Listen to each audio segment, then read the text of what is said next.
ক্যারিবীয় অঞ্চলে যুক্তরাষ্ট্রের একের পর এক যুদ্ধজাহাজ হাজারো মার্কিন সেনা মোতায়েনে দ্রুত উত্তপ্ত হয়ে উঠছে ভেনেজুয়েলা যুক্তরাষ্ট্র সম্পর্ক। যুক্তরাষ্ট্র সামরিক অভিযান চালালে তা প্রতিহত করার জন্য বরাবরই প্রস্তুতির কথা জানিয়ে আসছে দেশটির প্রেসিডেন্ট নিকোলাস মাদুরো। সম্প্রতি যুক্তরাষ্ট্রের বিরুদ্ধে ভেনেজুয়েলার তেলের মজুদ দখলের চেষ্টার অভিযোগ এনেছে মাদুরো সরকার। মার্কিন আগ্রাসন প্রতিহত করতে পেট্রোলিয়াম রপ্তানিকারক দেশগুলোর সংগঠন ওপেকের কাছে সহায়তাও চেয়েছে। যদিও মার্কিন পররাষ্ট্র বিভাগ বলছে তেলের কারণে নয়, বরং ভেনেজুয়েলা থেকে অনিয়মিত অভিবাসী ও মাদকের প্রবাহ ঠেকাতেই এই সামরিক প্রস্তুতি। কিন্তু প্রেসিডেন্ট মাদুরোর দাবি, যুক্তরাষ্ট্রের মূল লক্ষ্য তার দেশের ৩০৩ বিলিয়ন ব্যারেলের বিশাল তেলের মজুদ।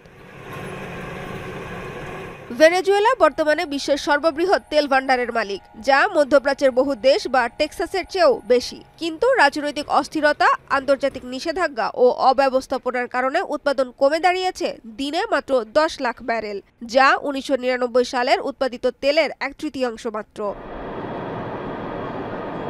অন্যদিকে যুক্তরাষ্ট্র বিশ্বের সর্বোচ্চ তেল উৎপাদনকারী হলেও দেশটি এখনও তেল আমদানির জন্য ভেনেজুয়েলার ওপর নির্ভরশীল, কারণ যুক্তরাষ্ট্রে উৎপাদিত তেল শুধু পেট্রোল তৈরির জন্যই ভালো। আর ডিজেল, অ্যাসফল্ট এবং ভারী শিল্পের জ্বালানি তৈরিতে ভেনেজুয়েলায় উৎপাদিত ভারী ক্রুড তেলের কোনো বিকল্প নেই। ইউএস এনার্জি অ্যাডমিনিস্ট্রেশনের তথ্য অনুযায়ী যুক্তরাষ্ট্র বর্তমানে ভেনেজুয়েলা থেকে প্রতিদিন ১ লাখ ব্যারেলের বেশি তেল আমদানি করছে। রাশিয়ার ভারী তেলের সঙ্গে ভেনেজুয়েলার তেলের মিল রয়েছে, এজন্য ভারত ও চীন রাশিয়ার ওপর নির্ভরশীল। ভেনেজুয়েলার উৎপাদন বাড়লে রাশিয়ার তেলের বিকল্প তৈরি হবে, এতে দুর্বল হবে রাশিয়ার যুদ্ধ অর্থনীতি।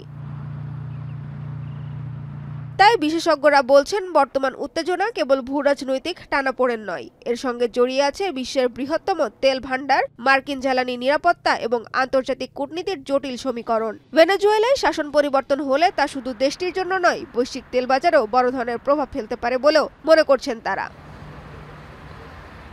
সঞ্জিদা ইসলাম তন্নি, এখন বিশ্ব।